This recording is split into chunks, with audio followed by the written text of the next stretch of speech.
Khyber Pakhtunkhwa assembly से तहरीक इंसाफ और सुन्नी इत्तेहाद council का वजूद खत्म। इलेक्शन कमीशन ने तमाम अरकान को आज़ाद करार दे दिया। आज़ाद अरकान की तादाद 91 हो गई। JUI और पीपल्स पार्टी की एक खातून नशिस्त भी कम।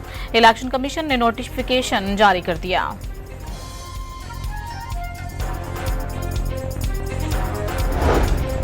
Election commission Khyber Pakhtunkhwa assembly में मखसूस नशिस्तों पर हलफ बर्दारी के लिए पेशावर हाई कोर्ट पहुंच गया। सेनेट इंतखाबात और हलफ बर्दारी आइन का तकाजा करार।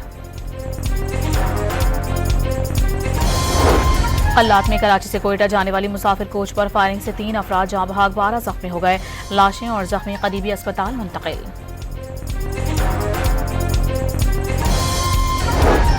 कोयटा के इलाके हजारगंजी में धमाके से खातून समेत 2 अफराद जख्मी।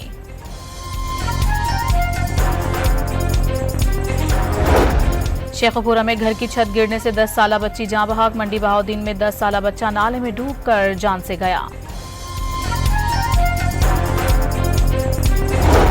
शिकारपुर के ग्रिड स्टेशन को धमाके के बाद आग लग गई। 3 फीडर्स पर बिजली की फराहमी मुनक़ता।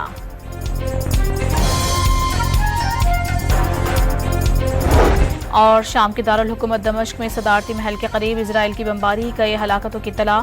अक़लियती दरोज़ कबाइल बाढ़ तोड़ कर इजराइल में दाखिल। सहूनी फौज की शेलिंग।